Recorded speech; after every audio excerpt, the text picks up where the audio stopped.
Bismillahirrahmanirrahim. Assalamualaikum warahmatullahi wabarakatuh. Salam hormat sahabatku semuanya dimanapun saudara berada.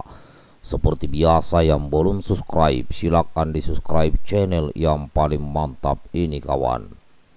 Ini ada informasi dari media online inspirasipost.com dengan judul Abu Yasser, mantan Panglima Besar NII Wilayah 9 beserta petinggi NII dan 80.000 loyalis sudah kembali ke pangkuan NKRI. Jawa Barat. Mantan Kapolda Jawa Barat Irjen Polisi Purnawirawan Dr. Haji Anton Carlian MPKN kedatangan mantan Panglima Besar NII Abu Yasser beserta jajarannya, yakni mantan para bupati NII wilayah KW 9 dan KW 7 Jawa Barat dan DKI Lampung untuk silaturahmi sekaligus mengukuhkan kembali ikrar sumpah setia mereka kepada NKRI yang ditandai dengan penghormatan kepada bendera merah putih, mencium bendera dan menyanyikan lagu kebangsaan Indonesia Raya di Taman Wisata Mahpar Kecamatan Sariwangi Kabupaten Tasikmalaya Provinsi Jawa Barat Selasa 25 Januari 2022 yang lalu. Pada saat prosesi acara berlangsung, mereka semua menitikan air mata tanda rasa bangga dan haru kepada Ibu Pertiwi. Seusai acara, panitia kemudian mengadakan konferensi pers terkait kondisi NII saat ini yang sangat memprihatinkan dan harus diwaspadai oleh seluruh masyarakat Indonesia. Dalam kesempatan tersebut, Abu Yasser selaku mantan Panglima Besar NII menyatakan bahwa saat ini dirinya sudah kembali ke pangkuan NKRI bersama dengan rekan-rekannya yang hadir sekitar 20 orang mantan pejabat tinggi NII. Kami sudah keluar dari NII sejak 2001 bersama dengan personil dan loyalis saya kira-kira sebanyak 80.000 orang dari keseluruhan 170.000 anggota, yang mana dari 170.000 orang tersebut terbagi menjadi 3 golongan, yakni golongan pertama adalah yang sudah tidak mau tahu lagi akan NII bahkan NKRI. Kini mereka hanya mementingkan bagaimana cara mereka mengisi perut untuk hari ini dan esok hari. Golongan kedua yang masih memiliki ideologi radikal, bahkan sebagian sudah menjurus ke terorisme dan ada yang bergabung dengan NII, JIJAD bahkan SIS. Sementara itu, golongan ketiga adalah yang sudah kembali ke pelukan Ibu Pertiwi, sudah rahmatan lil alamin, dan sekarang ikut dengan saya memikirkan bagaimana cara mempertahankan dan mencegah NKRI agar tidak dirusak oleh kelompok NII dan antek-anteknya, ungkapnya. Abu Yasser memaparkan bahwa ia terpaksa harus turun gunung mengajak masyarakat Indonesia untuk mewaspadai gerakan NII yang saat ini sudah dianggap sangat serius mengancam NKRI yang jumlahnya saat ini terus meningkat dari tahun ke tahun. Padahal begitu banyak instrumen pemerintah yang terlibat dalam masalah ini seperti BNPT, Densus 88, BIN, BAIS, Kejaksaan, dan lain-lain. Tapi sepertinya tidak punya dampak apa-apa terhadap perkembangan NII. Tahun 2020 saja sudah lebih dari 5 juta personil. Hari ini bisa 2 kali lipatnya, bisa 7 juta sampai dengan 10 juta yang tersebar luas di berbagai lini, mulai kiai, ulama, habaib, kalangan akademisi kampus, ASN, pengusaha, ormas Islam, bahkan ada juga masuk ke partai-partai serta TNI dan Polri, karena mereka punya agenda besar tahun di 2024 mendatang ini. Dan mereka menggalang kekuatan bersama kaum radikalisme baik dalam negeri maupun luar negeri.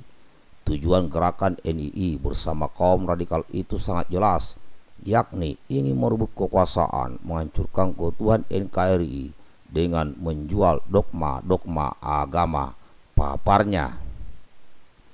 Dan waktu yang sudah mereka agendakan adalah tahun 2024 bersamaan dengan agenda Pilpres. Hal inilah yang patut kita waspadai dan harus kita antisipasi sejak dini. Jangan sampai negara kita dijadikan seperti Suriah, Yaman, Afghanistan, dan negara lainnya yang hancur berkeping-keping timpalnya. Sementara itu, Abah Anton, panggilan akrab Anton Carlian, mengungkapkan bahwa kita harus bergerak bersama-sama menumpas sisa-sisa NII dan antek-anteknya yang kini jumlahnya sangat banyak dan tersebar hampir di semua lini. Dari data yang disampaikan oleh Abu Yasir, kini anggota NII yang tersebar di seluruh Indonesia sampai dengan tahun 2020 sudah mencapai 10 juta orang. Saya sangat prihatin dengan kondisi ini. Terlebih lagi dari laporan intelijen bahwa tahun 2024 sudah ada agenda internasional di mana agenda tersebut bertujuan untuk membuat NKRI rusuh, merebut kekuasaan dan merebut simpati massa melalui dogma-dogma agama, menjadikan NKRI seperti negara-negara yang sudah berhasil mereka jadikan target seperti Suriah, Irak, Yaman, Libya, Irak, Palestina, dan lain-lain, ungkapnya. Untuk itu, kita harus betul-betul bisa jadi satu frekuensi jika ingin melawan agenda mereka tersebut, timpalnya.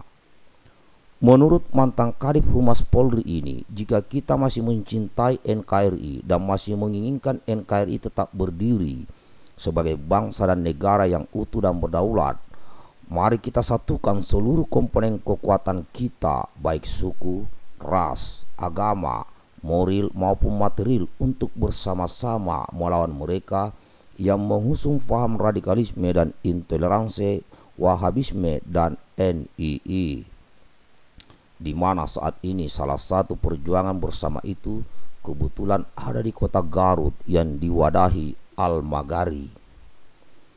Untuk itu, mari kita jadikan perjuangan Garut sebagai perjuangan nasional kita bersama. Jangan biarkan Garut berjuang sendirian, sementara mereka lawan kita. Ramai-ramai bersatu padu menghantam Garut. Ingat, satu langkah kecil di Garut, satu langkah lurus di Galunggung akan jadi langkah besar di Indonesia. Mungkin memang harus dimulai dengan Galunggung dan Garut untuk meluruskan darurat NII ini kembali sebagai Garuda utama di Indonesia. Mari kita perangi gerakan mereka sekecil apapun.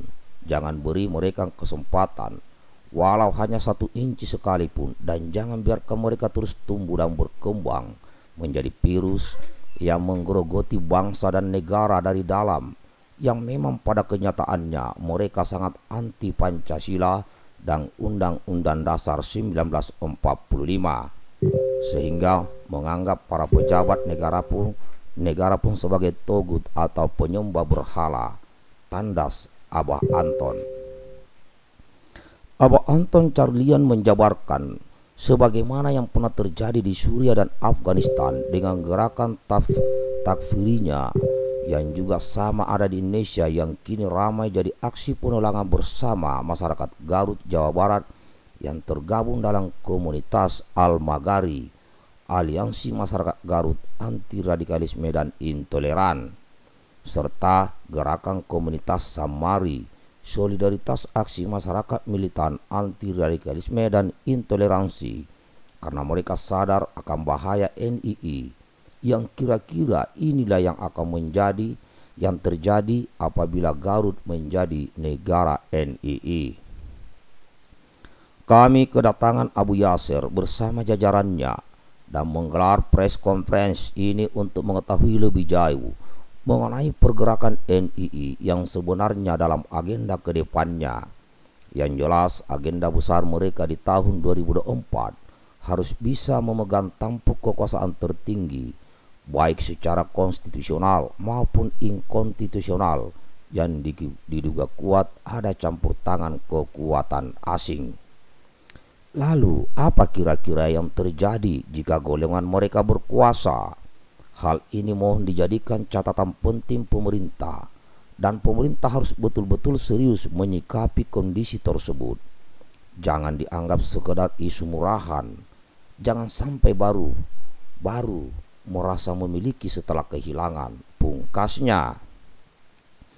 Seusai menggelar press conference tersebut, Abu Yasir bersama dengan mantan para bupati NII yang hadir dari ex wilayah 1 dan wilayah 7 Jawa Barat dan ex wilayah 9 mengungkapkan bahwa mereka pun siap untuk hadirkan seluruh mantan NII yang sudah sadar kembali ke pangkuan NKRI untuk sama-sama sinergi perangi NII, radikalisme dan wahabisme yang jumlahnya kira-kira 80 ribuan orang, dan siap untuk membantu NKRI bila sewaktu-waktu diperlukan di bawah komando Abah Anton Carlia untuk menebus kesalahan mereka di masa lalu, dan kami siap berkorban hidup dan mati untuk NKRI dalam kurung KBO Babel. Demikian sekedar informasi tambahan wawasan di hadapan sahabatku. Silakan bagi sahabatku yang ingin memberikan tanggapan atau masukan, silakan berkomentar di kolom video ini. Namun saya berpesan, hindari kalimat-kalimat yang bersifat kebencian, hinaan, cacian, makian, merendahkan maupun meremehkan. Tetap bersama dengan MPS, sekali merdeka tetap merdeka. NKRI harga mati. Assalamualaikum warahmatullahi wabarakatuh.